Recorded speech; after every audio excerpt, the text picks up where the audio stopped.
नमस्कार,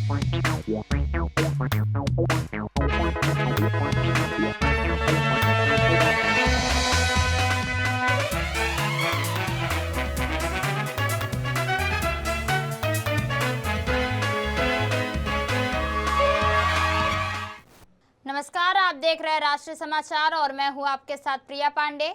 आइए एक नजर डालते हैं आज की हेडलाइंस पर।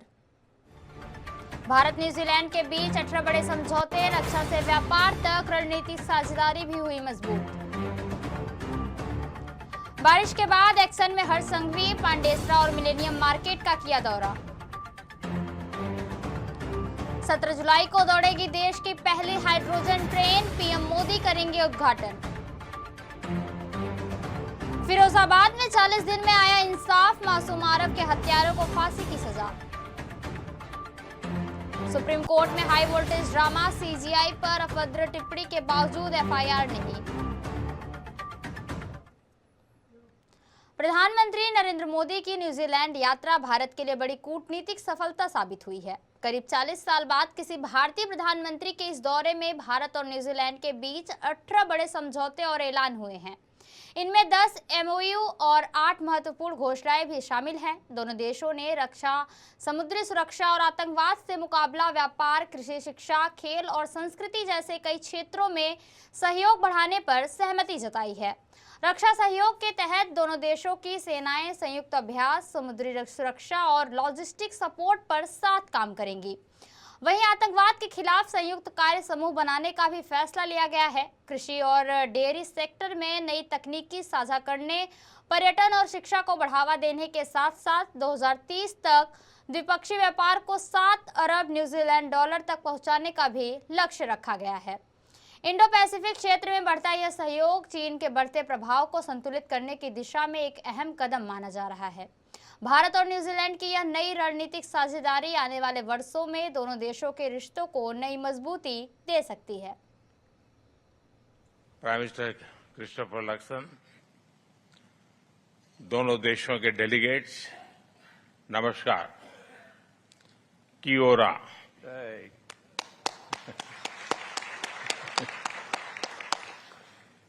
मेरे और मेरे डेलीगेशन के उष्मा भरे स्वागत और आतिथ्य के लिए मैं मेरे मित्र प्रधानमंत्री लक्सन का आभार व्यक्त करता हूं।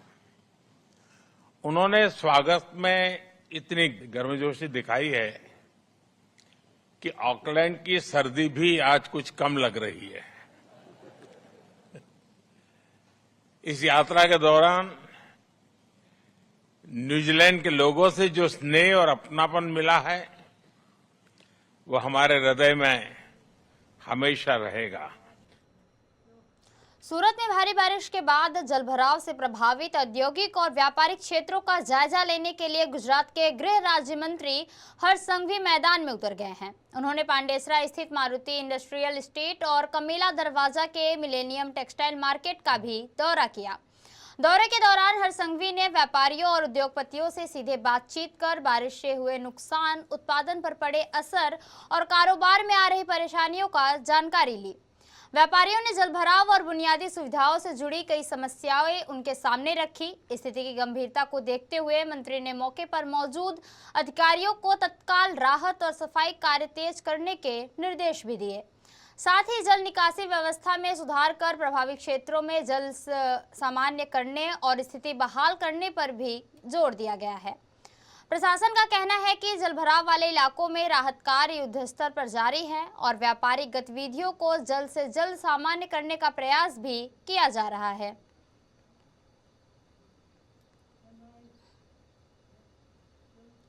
देश को 17 जुलाई को अपनी पहली हाइड्रोजन ट्रेन मिलने जा रही है। प्रधानमंत्री नरेंद्र मोदी हरियाणा के जिंद से इस ऐतिहासिक ट्रेन को हरी झंडी दिखाएंगे। इसी दौरान जिंद और नरवाना के अमृत भारत स्टेशनों का भी उद्घाटन किया जाएगा। इस खास मौके को यादगार बनाने के लिए 50 से स्कूली छात्रों को हाइड्रोजन ट्रेन में सफर करने का मौका भी मिलेगा। ये छात्र जिंद से सोनीपत तक यात्रा करेंगे और फिर उसी ट्रेन से वापस लौटेंगे।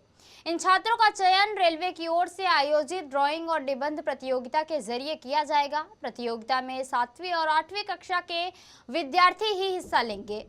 विजेताओं को प्रधानमंत्री सम्मानित भी करेंगे। रेलवे के मुताबिक छात्रों की सुरक्षा के लिए उनके साथ शिक्षकों का दल भी रहेगा। देश की पहली हाइड्रोजन ट्रेन को भारत के हरित और स्वच्छ परिवहन की दिशा में एक बड़ा कदम माना जा रहा है। मुंबई के बाद अब गुजरात का सूरत शहर भी भारी बारिश की तबाही से जूझ रहा है। जुलाई के पहले सप्ताह में हुई रिकॉर्ड बारिश के बाद शहर के कई इलाकों में बाढ़ जैसे हालात बन गए हैं और जनजीवन पूरी तरह प्रभावित हो चुका है।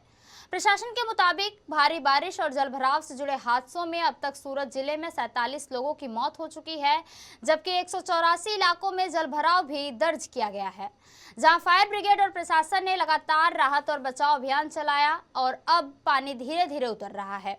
शहर में सफाई अभियान तेज कर दिया गया है। प्रभावित परिवारों के लिए डोर टू डोर सर्वे भी किया जा रहा है। प्रशासन की ओर से राहत राशि भी दी जा रही है। बारिश में जान गंवाने वालों के परिजनों को 4 लाख रुपए मुआवजा देने का भी ऐलान किया गया है, जबकि अन्य प्रभावित परिवारों को भी एसडीआरएफ के नियमों के तहत आर्थिक सहायता दी जा रही है।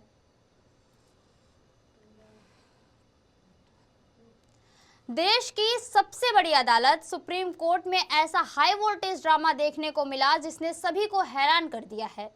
सुनवाई के दौरान एक याचिकाकर्ता और पेशे से वकील प्रबल प्रताप ने न सिर्फ जजों को आदेश देने की कोशिश की, बल्कि कथित तौर पर भारत के मुख्य न्यायाधीश जस्टिस सूर्यकांत के खिलाफ अभद्र भाषा का भी इस्तेमाल किया। बताया जा रहा है कि याचिकाकर्ता ने कोर्ट रूम में कागज उछाल दिए, जिसके बाद सुरक्षा कर्मियों को बीच बचाव करना पड़ा और उसे कोर्ट से बाहर ले जाया गया। यह पूरा घटनाक्रम सुनवाई के दौरान हुआ, जिससे कोर्ट रूम में कुछ देर के लिए अफरा तफरी मच गई। हालांकि इस पूरे विवाद के बावजूद सुप्रीम कोर्ट ने बड़ा संयम दिखाया है। जस्टिस केवी विश्वनाथन ने कहा कि अदालत याचिकाकर्ता के खिलाफ न तो अवमानना की कार्रवाई करेगी और न ही एफआईआर दर्ज करेगी। कोर्ट का कहना था कि याचिकाकर्ता मानसिक रूप से बेहद परेशान और हताश दिखाई दे रहा था, इसलिए उसके प्रति केवल सहानुभूति रखी जा सकती है। वहीं जिस याचिका को लेकर यह पूरा विवाद हुआ, उसे सुप्रीम कोर्ट ने खारिज कर दिया है। अदालत ने माना कि इलाहाबाद हाई कोर्ट के आदेश में हस्तक्षेप की कोई जरूरत नहीं है।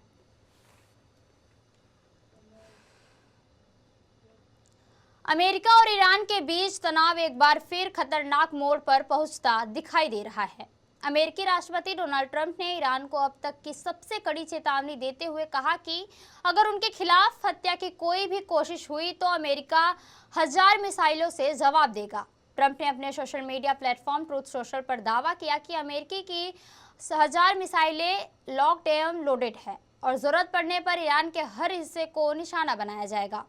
उन्होंने कहा कि अमेरिकी सेना पूरी तरह तैयार है और कार्रवाई के आदेश पहले ही दिए जा चुके हैं।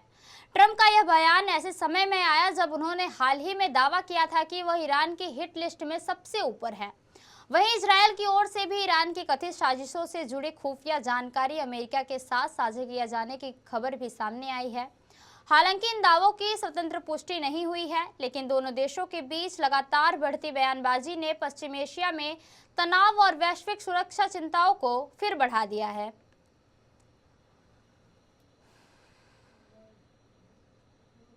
उत्तर प्रदेश के फिरोजाबाद में 1.5 साल के मासूम आरव की निर्मम हत्या मामले में महज 40 दिन के भीतर जिला अदालत ने दोषी विराज उर्फ जितेंद्र पाठक को फांसी की सजा सुनाकर एक मिसाल पेश की है।